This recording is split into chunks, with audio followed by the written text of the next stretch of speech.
Hi guys, మనం చూసినట్టయితే social మీడియాలో రామ్ చరణ్ కాంట్రవర్సీ చాలా హాట్ టాపిక్గా మారింది. ఎందుకు అలా జరిగింది? రామ్ చరణ్ గారు ఒక దర్గాకి వెళ్ళి ఆ దర్గాలో అక్కడ ఎవరైతే ఆ దర్గాకి సంబంధించిన వాళ్ళ ముస్లిం వాళ్ళు ఎవరైతే ఉంటారో వాళ్ళు రామ్ చరణ్ గారిని ఇన్వైట్ చేసిళ్ళు. రామ్ చరణ్ గారు దర్గా లోపలికి వెళ్ళిళ్ళు. వెళ్ళడం ఏమైనా తప్ప అంటే తప్పేం కాదు, కానీ ఎక్కడ వచ్చింది చిక్కు? అయితే రామ్ చరణ్ గారు అయ్యప్ప మాలలో ఉండి దర్గా లోపలికి వెళ్ళడం ఇక్కడ వచ్చిన చిక్కు. మరి దానివల్ల ఏమైనా న్యాయస్థానంగా చూసుకున్నా, చట్టపరంగా చూసుకున్నా, రాజ్యాంగబద్ధంగా చూసుకున్నా ఏమైనా తప్ప అంటే ఎలాంటి తప్పు లేదు. తప్పు ఎవరిది, ఎవరు ఇబ్బంది పడుతున్నారు అనే దాని గురించి మన వీడియోలో మాట్లాడుకున్నాం. ముందుగా రామ్ చరణ్ ఎవరు? మనందరికీ తెలిసిందే. Global star Ram Charan megastar Chiranjeevi వాళ్ళ కొడుకు. మనకు తెలుసు. RRR సినిమా అవ్వచ్చు, మగధీర సినిమా అవ్వచ్చు, ఇలాంటి చాలా సినిమాలు తీసి చాలా ఫేమస్ యాక్టర్. అంటే హీరో రామ్ చరణ్ ఓన్లీ హిందువులకో, ముస్లిమ్స్కో, క్రిస్టియన్స్కో వీళ్ళకే కాదు, ఆల్ ఓవర్ ఇండియన్స్ అందరికీ కుల మత వేరే అభిప్రాయాలు భేదాభిప్రాయాలు ఏం లేకుండా అందరికీ హీరో. సో కడపలో ఒక ఈవెంట్కి వెళ్ళాడు. ఆ కడపలో ఒక ఫేమస్ దర్గా ఉంది. ఆ దర్గాని ఖచ్చితంగా మీరు విజిట్ చేయాలి సార్ అని చెప్పేసి ఆ ముస్లిం క్యాండిడేట్స్ ఎవరైతే ఉంటారో వాళ్ళు ఇన్వైట్ చేస్తే okay, there is no objection అనే విధంగా వెళ్ళిండు. ఇప్పుడు హిందూ ముస్లిం రెండు ఒక్క మతాలు కాదు, మనం మతాల వారంగా చూసుకుంటే రెండు ఒక మతాలు కాదు. ఇప్పుడు రామ్ చరణ్ గారు అయ్యప్ప మాలలో ఉండి దర్గాకి వెళ్ళడం ఆయనకు పర్సనల్గా ఎలాంటి ప్రాబ్లం లేదు. అయ్యప్ప మాలలో ఉన్న రామ్ చరణ్ గారిని ముస్లిమ్స్ అయిన వాళ్ళు దర్గాలోకి పిలవడం వాళ్ళకు ఎలాంటి ప్రాబ్లం లేదు. ఇక్కడ ప్రాబ్లం ఎవరికి వచ్చింది?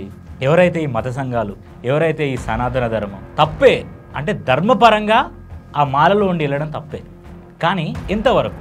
ఇప్పుడు ఒక సామాన్య వ్యక్తి చాలా మూఢనమ్మకాలతో ఉంటాడు. కనీసం ఇంట్లో మనిషి చచ్చిపోతే సంవత్సరం దాకా ఎందుకు మనకు చుట్టుంటుందో కొంతమందికి తెలియదు. మనం సావుకాడికి పోగానే ఇంటికి వచ్చిన తర్వాత స్నానం ఎందుకు చేయాలో తెలియదు. అట్లా చేయొద్దాట్రా, ఇట్లా కావద్దాట్రా అని ఒక మూఢనమ్మకాలతోనే ఉంటుంది తప్ప ఈ వీడియో చూస్తున్న మీలో ఎంతమందికి వీటన్నిటి వెనుక ఉన్న సైన్స్ ఏంది, వాటన్నిటి వెనుక ఉన్న మతం ఏంది, అసలు సిద్ధాంతం ఏంది మీలో ఎవరికైనా తెలుసా? కనీసం మనకు తెలుసుకోవడానికి కూడా ప్రయత్నం చేయదు. అందుకే మూఢనమ్మకాలతో మన లైఫ్ అంతా ఇలా గడిచిపోతుంది. మా నాన్నమ్మ చెప్పిందిరా 3 బాటలు కూడా దించిపోసిందా అలా ముట్టుకోవద్దని అంటారు. లేకపోతే ఆదివారం పొద్దుదొచ్చిందిరా మనం బయటికి పోద్దురా అని అంటారు. ఇవన్నీ మూఢనమ్మకాలు అంటారు తప్ప వీటన్నిటిని ఏదో మత సిద్ధాంతాలు కానీ లేకపోతే వీటన్నిటి వెనుక ఏదో నిజం ఉందని కానీ ఎవ్వరికి తెలియదు. దయ్యాలు, భూతాలు, మూఢనమ్మకాలు, మూఢ ప్రచారాలు వీటన్నిటి వల్ల వచ్చే జనరేషన్స్ కూడా అవే పట్టుకొని ఉంటున్నారు తప్ప వాట్ ఈజ్ వాట్ అని అర్థం చేసుకోలేకపోతున్నారు. ఒక ఎగ్జాంపుల్ చెప్తా. చంద్రబాబు నాయుడు గారు సీఎంగా ఉన్నప్పుడు, లేకపోతే చంద్రబాబు నాయుడు సీఎంగా కాదు, లాస్ట్ 5 ఇయర్స్లో చంద్రబాబు గారు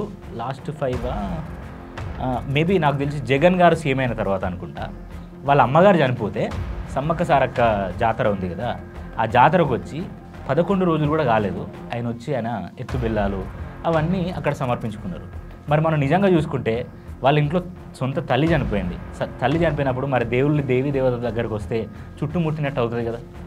అంటే ఇక్కడ మనం గమనించాల్సింది ఏంటంటే ఎక్కడైతే పబ్లిక్ ప్లాట్ఫామ్లో ఫేమస్ పర్సనాలిటీస్ ఉంటారో వాళ్ళు ఇట్లా మతాభిప్రాయాలు భేదాభిప్రాయాలు ఏం పెట్టుకోకుండా విస్తృతంగా వాళ్ళు వెళ్తూ ఉంటారు. వీటిని మనం చూసినట్టు వదిలేయచ్చు, కానీ దాన్ని వాంటెడ్గా చేస్తున్నారు. ఇప్పుడు న్యాయాధిపతులు, న్యాయస్థానాలు ఎవరైతే బయటకు వచ్చి సంఘాలు ఉన్నారో వీళ్ళందరూ వచ్చి మాట్లాడుతున్నారు కదా. ఓకే, ఒకవేళ చట్టపరంగా ఆయన చేసిన తప్పు అయితే వెళ్ళి కోర్టులో ఒక కేసు వేయండి. కేసు వేసి ఆయనను పిలుచుకోండి, వాదించుకోండి. అంతేగాని ఆయన ఏదో తప్పు చేసినట్టు, అసలు క్షమించరాని నేరం చేసినట్టు, అసలు మనుషులుగానే గుర్తించకుండా ఇష్టం వచ్చినట్టు నిరసనలు, రాస్తారోకలు, ధర్నాలు చేసి ఈ సిటీ వదిలేసి వేరే ఏదో విదేశాలకు వెళ్ళిపోయేటట్టు చేస్తే దాన్ని మూర్ఖత్వం అంటారు తప్ప దాన్ని నిజానికి మతాన్ని పాటించే సిద్ధాంతం ఉన్న ఒక మంచి మనసున్న వ్యక్తులు కూడా మనం పరిగణించకూడదు. సో ఒకసారి ఆలోచించండి, థింక్ వైజ్లీ. ఏదో గుడ్డిగా అట్లా చేయకండి. ఇప్పుడు ఆయనకేం ప్రాబ్లం లేదు, వాళ్ళకేం ప్రాబ్లం లేదు. ఇప్పుడు అంత ఓపెన్ మైండెడ్తో ఉండడం వల్ల అరే మన హిందువులు, ముస్లింలు, క్రిస్టియన్స్ అందరు కలిసిపోతున్నారా, మనం బాయి అనుకుంటూ అందరం కలిసిపోవాలి. దేశం అంటే ఒక మతం, ఒక కులం కాదు, దేశం అంటే అందరూ మనుషులు ఒక్కడైతేనే దేశం అని ఇలాంటి భావాలు ఉండాలి తప్ప ఆ మతం వేరు, ఈ మతం వేరు, ఈ కులం వేరు, ఆ కులం వేరు, ఇవన్నీ ఎందుకు నాకు అర్థం కాదు. సో ఇవన్నీ ఏం పెట్టుకోకుండా ఆయన తప్పు చేసిండని ఆయన మీద అభండాలు వేసి ఆయనను బాడీ షేమింగ్ చేసి ఆయన వ్యక్తిగత జీవితాన్ని ఎవరు దెబ్బతీయకుండా దీన్ని కొంచెం హెల్దీగా దట్స్ ఓకే అన్నట్టు అనుకొని ఏమైనా తప్పు చేసినట్టుంటే చట్టపరంగా వెళ్ళి ఆ చట్టము న్యాయము న్యాయ తీర్పు చేసుకుంటారు.